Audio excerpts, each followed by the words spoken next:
Caffeine tends to put your body into fight or flight every single day when no outside crisis is happening, and it makes us numb to real fight or flight situations. Welcome to the Misdiagnosed Podcast, where we uncover the truth about all things mental health, from what's really causing mental illness symptoms to why the industry of psychiatry and big pharma don't seem all that interested in helping people heal. This show will get your hands dirty so you can know the truth and live free. I'm your host, Caitlin Pyle, and I've healed from multiple mental illness symptoms, including bipolar disorder, ADHD, OCD, clinical depression, extreme anxiety, and PTSD. Psychiatrists almost ruined my life, but I live to tell about it, and I'm sharing it all here on this show. Join us as we explore how to spot the lies the mental health industry tries to sell us.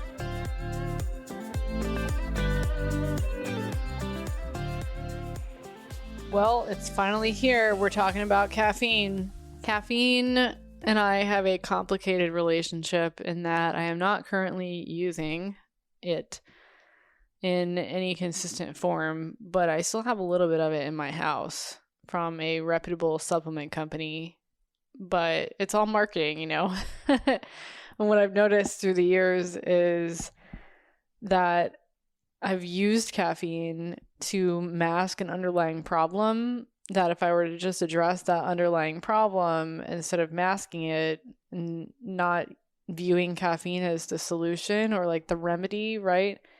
I probably wouldn't have fallen into the hole with caffeine that I did. And I've never been a coffee drinker. I do not like coffee. I think it tastes disgusting. It smells okay. Like I don't mind the smell of it because it's just so pervasive. It's everywhere.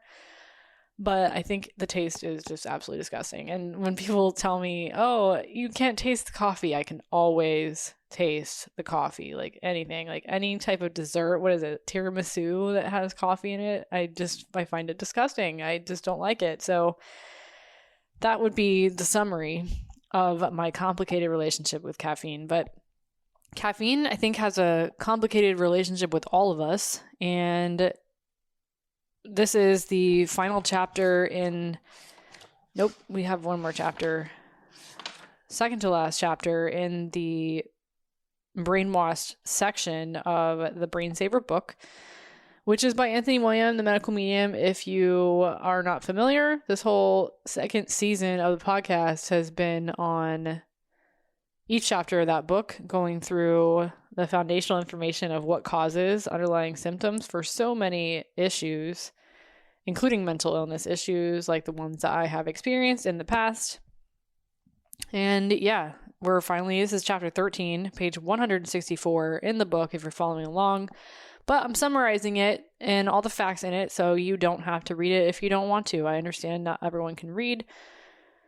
I mean, everybody can read. Not everybody can read, but you know what I mean. Not everybody has time to sit down and read a 600-something page book. So that was the thought behind this show. I also find it really interesting and edifying to go through the information multiple times and summarize it for you. It is edifying to me and helpful to really commit the information to my consciousness, because for a long time, like I said, I viewed caffeine as my friend and it made things better. And I still in the past have used it to kind of pull me along in any type of low energy scenarios, but no more.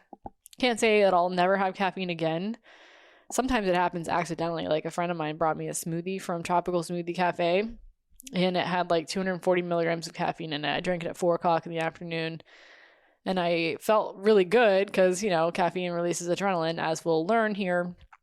But it came at a cost because I couldn't sleep that night. So yeah, caffeine's been around since long before the 20th century, but it was the 20th century when it became really popular because people were starting to lose their ability to function at an optimal level. The epidemic of chronic illness truly began to surge in the 1940s, where doctors' offices were just overflowing with new cases of mostly women experiencing neurological symptoms that doctors had never witnessed before. And at the same time that all this was happening, caffeine was being advertised in various forms more than ever before in our history. And advertising just boomed in the middle of the last century too. So it only got just crazier from there. And so, yeah, as women and even some men were living with depression, anxiety, chronic fatigues, aches and pains, neck pain, jaw pain, migraines, restless leg syndrome, vertigo, OCD, listlessness, malaise, loss of libido, heart palpitations, weight gain, hot flashes, night sweats, the caffeine industry was investing large amounts of money and other resources to take advantage of a population that was declining in health. Now, these symptoms were slowing people down. It was the start of mostly women and some men losing their ability to function on the level that they could back in the 1920s and 30s. And to exploit this new wave of chronic illness, the caffeine industry was getting them addicted to a stimulant. Simultaneously, the pharmaceutical industry started putting caffeine in almost all pharmaceuticals as an ingredient. Most every pharmaceutical drug produced in the 1940s into the 1950s had caffeine in it, and that has continued ever since. So even the pharmaceuticals of today have caffeine in them. So the caffeine industry wasn't just the beverage consumption world, it also became the pharmaceutical world. Back in the 1940s, the pharmaceutical world had a wholesome appearance. You'd go into the pharmacy and you could sit down and have an ice cream soda and a chocolate brownie while waiting for your prescription to be filled. That seems so counterproductive, but that's the way things were back then. Usually, pharmacies were small, run by one or two like mom and pop type individuals that the whole town or the whole village knew. At the same time, coffee products, tea products, and chocolate products also had a wholesome perception. Little did any of us know back then that these two seemingly small, wholesome industries, pharmaceuticals and caffeine, which had images of being rooted in small-town, family-run business, had actually exploded into gigantic industry monsters, devouring countless people through their missions. Yeah. The number of people suffering with chronic illness never declined. Those numbers have only exploded as the years have moved forward. And with those increasing numbers of the chronically ill, the caffeine industry has expanded as well. Now, part of chronic illness is the inability to think clearly, brain difficulties such as brain fog, confusion, ADHD, focus issues, and the inability to concentrate. As these symptoms were exploding in the 1940s and beyond, it was interfering with the working world. So, the caffeine industry placed heavy emphasis on a campaign to make sure coffee and tea were in every factory, workplace, and corporation worldwide. And prior to the 1940s, most individuals didn't drink coffee or even black tea. Most individuals drank water out of the tap, a glass of orange juice, or milk in the morning. Tea was far less common as a morning drink, and coffee was even less common. So most workers weren't addicted to caffeine at the outset. They only gravitated toward it due to the campaign of the caffeine industry that coincided with the brain issues that were developing in many people's workplaces. As more people developed neurological issues, more mistakes were happening. The 2 o'clock or 3 o'clock lull with people falling asleep or getting tired or foggy-headed on the job, needing a mid-afternoon picker-upper, was a new phenomenon. Then came the 11 o'clock lull and the need for a late morning picker-upper too. What no one realized with that was that this struggle in the 1940s and the 1950s was due to the beginning stages of the epidemic of chronic illness that continues to plague our world today. It was also the beginning stages of caffeine addiction that we still have today. The classified medical industry created the pathogens that cause chronic illness and exposed us to them. They also exposed us to toxic heavy metals that we've talked about a lot on this show, causing future decades and what will turn into centuries of sickness ahead of us, so that the medical industry has a future in making money. It's a machine, let me tell you. With all this, the classified medical industry brokered a deal with the caffeine industry to keep our addiction strong, to buffer and hide our symptoms, and to add to our decline as we age. Caffeine slowly, that's the key. Caffeine slowly robs the youth and vitality of everyone, adults, teenagers, even children and babies. All that to say that the caffeine industry is not what it seems. The caffeine industry is not a tiny mom and pop coffee shop say that 5 times fast, with finely roasted, fair trade, sustainable coffee beans, just like the tobacco industry isn't a mom and pop cigar store with assorted cigars from around the world and a clerk wanting to light one for you so you can taste a fine smoke. Okay? The caffeine industry sometimes gives us this wholesome illusion when really it's a systematically structured, weaponized industry that has think tanks of individuals hired to dictate and plan your every move. The caffeine industry relies on your future of consuming caffeine products. They want you to continue consuming these. It relies on that. And pharmaceuticals also, not just the caffeine products, but pharmaceuticals with caffeine added into them. And did you know this? This is actually pretty crazy. Caffeine has even been used in prisoner of war torture experiments where they injected caffeine into people to see if it would work as a truth serum and to see what it would take to push them to their breaking point. Often, the prisoners would have heart attacks right in their seats or drop dead after being injected. Caffeine industry think tanks are people hired to ensure the longevity of the caffeine industry.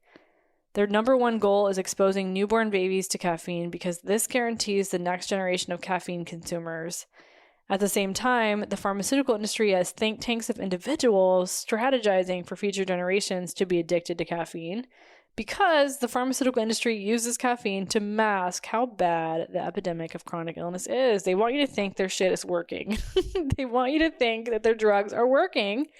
And so they add in caffeine to mask the symptoms and make it seem like their drugs are better than they actually are. Caffeine is ironclad, covenanted, and treated as something holy. You can't break the caffeine monster. It's like a demon, a shapeshifter, a sea serpent, a machine, and you get hooked on caffeine. And welcome to the machine. Yeah, caffeine also works to take advantage of moms. This is a big one for a lot of women. In order to expose newborns, the caffeine industry has a special tactic, and that's to get pregnant and nursing mothers to continue their pre-pregnancy caffeine addictions. Almost all women consume chocolate during pregnancy, and this creates a caffeine addiction for the baby. The caffeine industry depends on this as part of its strategy. Pregnant women are also now being told to consume coffee, matcha tea, green tea, or even kombucha tea during pregnancy with the direction that it's healthy for them.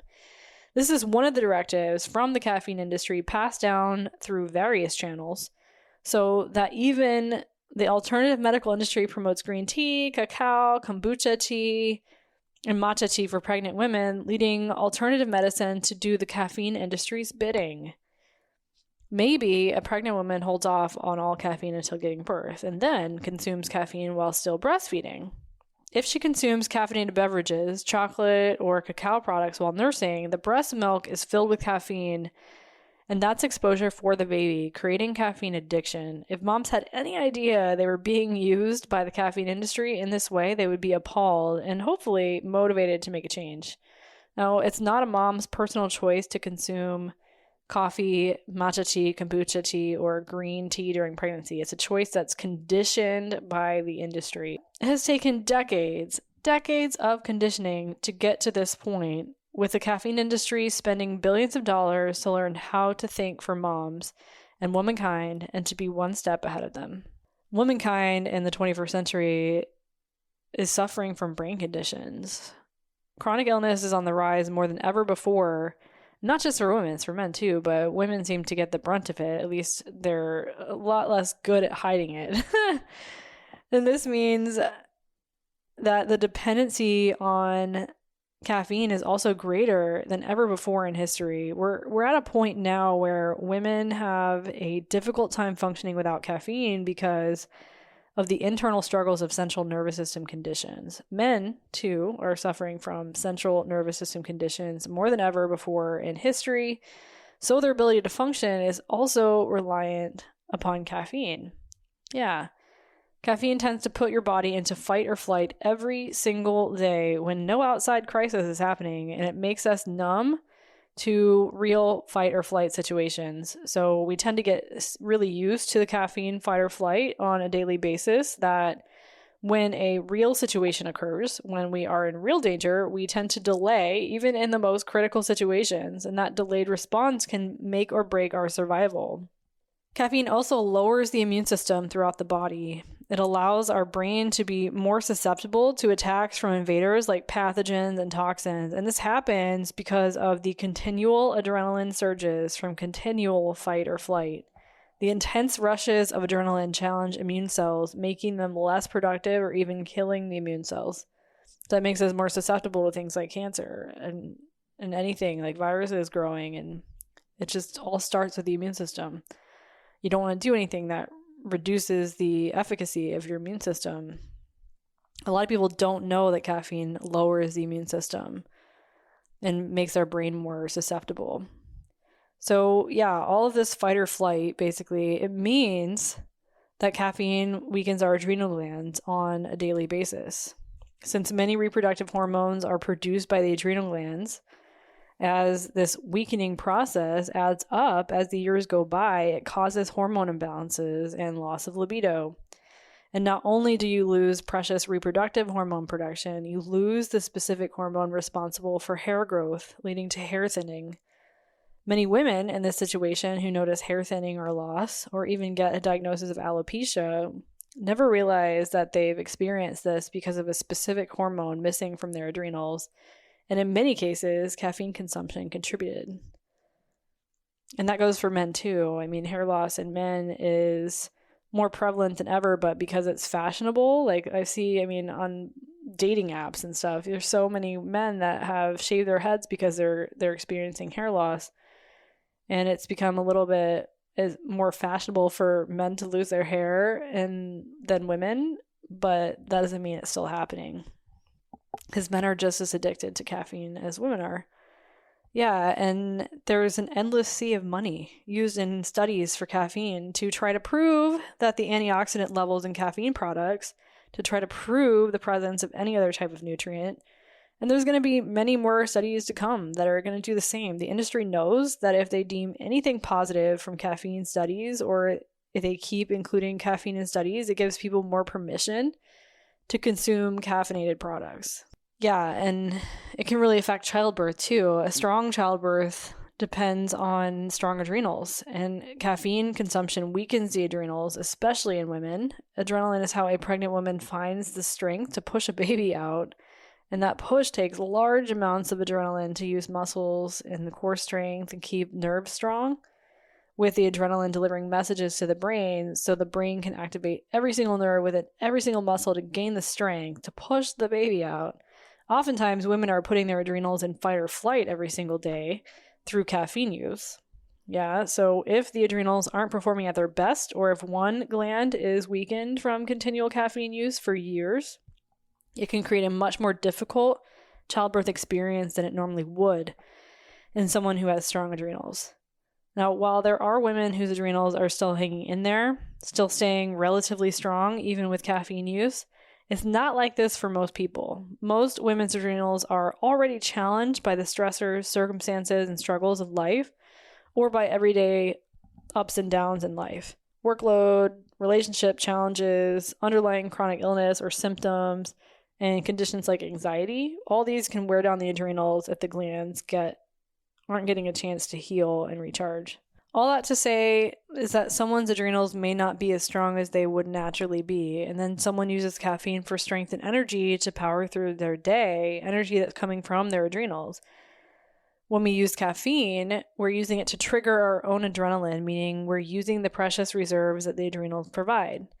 The adrenal weakness that regular caffeine use creates can, and normally does, lead to a situation where labor and delivery can be doubled, like the time that it takes, doubled, tripled, many times leading to C-sections. It's because the adrenals don't have the strength to release the quantity of adrenaline needed to set off the alarms in the proper channels of the brain that send signals to the nerves inside the muscles needed to gain that strength needed to push the baby out. Yeah, the duration and difficulty of labor and delivery really, really very often depend on how strong your adrenal glands are, and caffeine, all it does is undermines the strength of your adrenals in a very direct way. And it also dehydrates brain cells and ages us faster. And this applies not just to people in childbirth, women in childbirth, But everybody, it's a diuretic. It's not just what the caffeine is in that's a diuretic either. So it's the same whether caffeine is in a matcha tea or a green tea, it is a diuretic. Whether caffeine is in fully caffeinated or decaf coffee, it's a diuretic. Whether caffeine is in kombucha tea or cacao, it's a diuretic. Whether it's in soda or another soft drink, it's still a diuretic. Now, the diuretic property of caffeine is different from other diuretics. Some diuretics that are naturally in plants expel non-useful, unproductive fluid from areas like the lymphatic system, the liver, kidneys, or even intestinal tract. Caffeine doesn't have any of that ability. It does not expel fluid that's not useful from the body. Caffeine dehydrates our cells, expelling their useful fluids and disrupting cells' important fluid composition. Caffeine is especially dehydrating to the brain, where it expels fluid from brain cells. Caffeine is a psychoactive drug. People don't realize that. Like 80% of the people in our country are using caffeine. They're on a psychoactive drug every single day, and they don't think of it that way.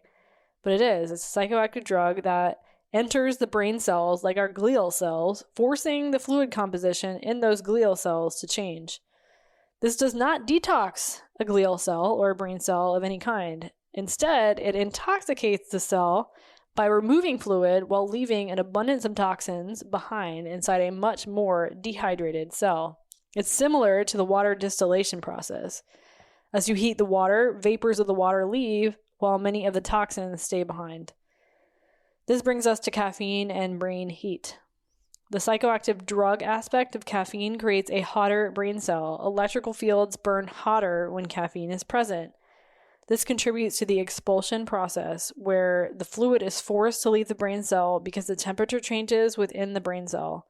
Caffeine tends to heat up and hold its heat. We can see this in action when a cup of coffee will hold its heat longer than a cup of herbal tea that has no caffeine because caffeine retains heat. Do the experiment. I dare you. Yeah. As this psychoactive drug saturates brain cells, the brain's electrical grid burns hotter, heating the caffeine. That's how caffeine can contribute to bipolar symptoms as well. The caffeine enters the cells and changes the temperature inside them, expelling water from the cells while leaving some water behind, just like the distillation process. That's different from how normal diuretics work. Caffeine's dehydrating effect ages a person faster, speeding up all brain diseases. It also fast-tracks people into more wrinkly skin and age spots, also called liver spots or sunspots, creating situations where people need more body lotions, body creams, ointments, moisturizers, moisturizing makeups, and moisturizing skin treatments. It also leads many people into early plastic surgery or early cosmetic injections, and they never realize it was because of chronic dehydration occurring from their coffee, matcha, cacao, kombucha, and green tea consumption. Yeah. So basically, your body sees caffeine as a poison. As a result, caffeine doesn't simply leave the body. Your body forces caffeine out of your body every single day. That's part of what you feel during caffeine withdrawal. It's not a detoxifier, it's an intoxicator. Therefore, as caffeine is pushed out of the body, it takes nutrients like trace minerals, macrominerals, electrolytes, antioxidants, amino acids, and enzymes out with it. The body is forced to expel everything good as it's trying to force the caffeine out. Yeah. It contributes to the brain bathing in acid, creating an acidic environment in and around the brain. And you don't want an acidic environment because acidic environment is what encourages the growth of pathogens. It encourages disease. It encourages cancers as the acidic environment. And that is no secret. Caffeine is so acidic that it depletes the bones and teeth of calcium. It also contributes to the thinning of the skull, very similar to vinegar. The more caffeine you consume, the more microdeposits of calcium you lose from your skull, which causes a thinning of the skull so that as you age, you're more vulnerable to fracturing your skull in a car accident, ski accident, or basic fall. Caffeine forces calcium to leach from your bones to buffer its acidity. Your body, therefore, wants caffeine out of your body. Caffeine leaves with all the nutrients mentioned above, and you urinate all of these important nutrients out of your body. Yeah, you pee it all out. Caffeine, by the way, is one of the reasons why people go along in life and then their teeth just seem to start falling apart at the seams. Some people can go like 5 years on caffeine and see this problem, where some people can go 20 years before they see the problem. It does certainly come, though. Yeah, and many young women, even some men who have never had a health problem, end up dying as they're working out or going for a run or dying in their sleep.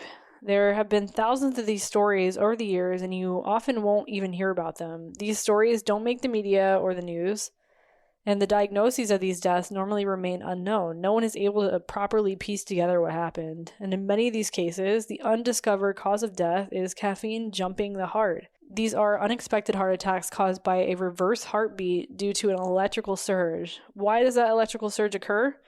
Because of a buildup of caffeine deposits in and around neurons in the brain. This buildup often happens because someone is consuming caffeine before a workout and at the same time not consuming enough food before the workout. Caffeine tends to saturate the neurons in the brain, and then as the person's working out, they're engaging their adrenals 100%. Because the adrenals are fully occupied responding to the exercise, the brain does not send a signal to the adrenals to release adrenaline specifically geared to enter the brain and disperse those caffeine deposits away from the neurons as it would otherwise. Yeah, it's just the brain, I guess, it's overwhelmed. That's what it sounds like. The special fight or flight adrenaline can't be accessed because the adrenals are maxed out as someone goes for their run or other high-intensity workout. As a result, all the neurons saturated with caffeine send a signal to the brainstem, which creates a small explosion through all the brainstem nerves in hopes of forewarning the heart that there's an accumulation of poison surrounding the organs. This emergency signal from the brainstem to the heart places such a shock upon the heart that it stops for a split second, and the blood pressure that was surging to the heart as someone was exercising stops in its tracks. The blood propels backward for a split second, causing an undiscovered reverse polarity syndrome. This is a condition that has caused thousands of people to drop dead on their treadmills at young ages and older ages for no apparent reason. Many times it's classified as a heart attack in seemingly perfectly healthy hearts with no real health condition present. By the way, many people who have died after struggles from drug addiction didn't die at the height of their drug addiction. They died when they were coming down off drugs and jacked up on caffeine instead. They experienced the same type of reverse polarity. If someone dilutes their caffeine and consumes enough glucose or food before a workout, the chances of this reverse polarity syndrome happening are far less. The accumulation of caffeine around neurons won't be as concentrated and therefore won't trigger or warrant this degree of emergency messaging. Yeah, caffeine affects our relationships too, and often when a relationship is starting, both partners are consuming caffeine, and it's rare that a relationship can prosper and blossom with one person on caffeine and the other not. This isn't because caffeine is an aphrodisiac, no. It's because if one person is not on caffeine, their awareness of their partner's caffeine dependence creates tension. You're constantly witness to the time caffeine dependence takes. I can't do this, honey, until I've had my coffee. I can't go anywhere until I pick this coffee up. Coffee is like the number one priority, and it can get annoying if you're not the one that's drinking caffeine on it all the time. You see your partner going through withdrawal on a daily basis. You see their behavior on caffeine versus off caffeine. You see how they have to stop everything and drop everything until they have their caffeine. And you may feel frustration about what gets stopped and dropped. The partner on caffeine may not feel comfortable being seen through these eyes, and that's why usually partnerships blossom when both people are relying on caffeine, or better yet, when neither partner consumes caffeine. Yeah, and then of course there's withdrawal too. A continual shock wave occurs throughout the brain from the everyday caffeine withdrawal process. Caffeine's psychoactive drug properties tend to rule the brain's electrical grid, forcing it to change patterns throughout withdrawal. And this is very taxing on the brain as a whole. There's also a brain hormone aspect to caffeine withdrawal. One of caffeine's dangers as a psychoactive drug is its ability to destroy brain hormones. Caffeine is an all-around brain hormone blocker. One brain hormone that gets disrupted and destroyed is dopamine. Dopamine production occurs both inside the liver and inside the brain, and caffeine blocks this production.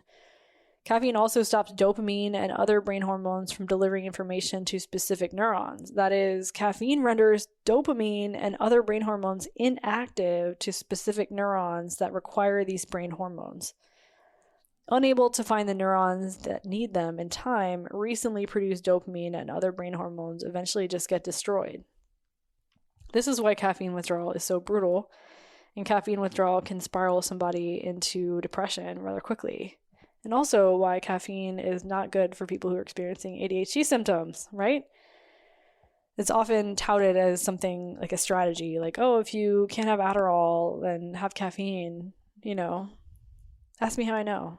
I've been through that. Yeah, when someone is coming down from caffeine and they have moments where they're off caffeine completely, whether it's for multiple hours, half a day, or more than a day, what they're feeling is a recalibration of dopamine and other brain hormones starting to work again. You would think this feeling of dopamine becoming reactivated would give the feeling of joy and peace. That takes more than a day off of caffeine, though. It could take weeks off of caffeine before you feel the reactivation of dopamine's role in the brain. Short stints of being off caffeine instead tend to result in anxiety, depression, more depersonalization, unexplained sadness, or a feeling of being confused and lost. This effect with dopamine can be ongoing for years, and no one will realize it's even happening. Again, caffeine doesn't just interfere with dopamine production or activation. It interferes with all brain hormones to some degree or another. There's different things you can do to support yourself if you're going through caffeine withdrawal. And the book that these notes are out of, the Brain Saver book, Anthony Williams' Brain Saver book, he has a companion book called the Brain Saver Protocols, Cleanses, and Recipes. And there's different things you can do to support yourself and your dopamine system. And those are in that book. And it's a different book from this big, thick reference book that these episodes are based on. So if you're interested in coming off caffeine and dealing with it in a way that is the least painful as possible while your system recalibrates, really good stuff in there.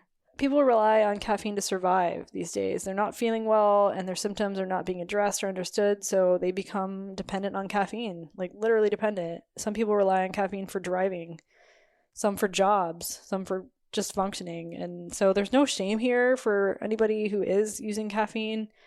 If you're someone going through this, like you've got some symptoms and you've been using caffeine for a long time and you find yourself dependent on it, it's understandable. The system has set you up.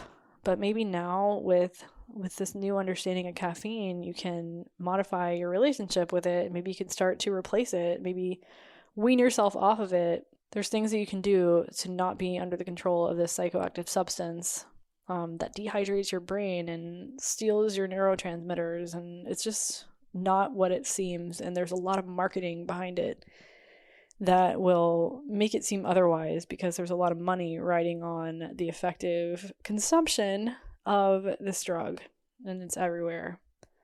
So hopefully this episode has enlightened you, as it did for me. Just rereading that from time to time. This is probably a chapter I've reread the most, because unlike alcohol, which is a lot easier for me to stay away, I have an affinity for cacao, hot cacao. Like, it's just tempting me. Even today, I was like, oh my gosh, like I can just have a cup of hot cacao and it wakes me up in a way that, yoga would in a way, but I need to be focusing more on like the healing aspects and not setting myself back by consuming cacao. But yeah, all right, that's it for caffeine. In the next episode, we're going to be talking about food wars and all the different diets that are out there and why people disagree so much and why it's such a point of contention on what diet you're on, and animal-based versus plant-based, and the truth behind all of that. This should be really good. So we'll see you in the next episode. Thanks for tuning in. Thanks so much for tuning in to another episode of the Misdiagnosed Podcast. If you enjoy this episode, please subscribe and leave us a review. If you know someone else out there who'd benefit from what we share on this show, please don't hesitate to share this episode with them.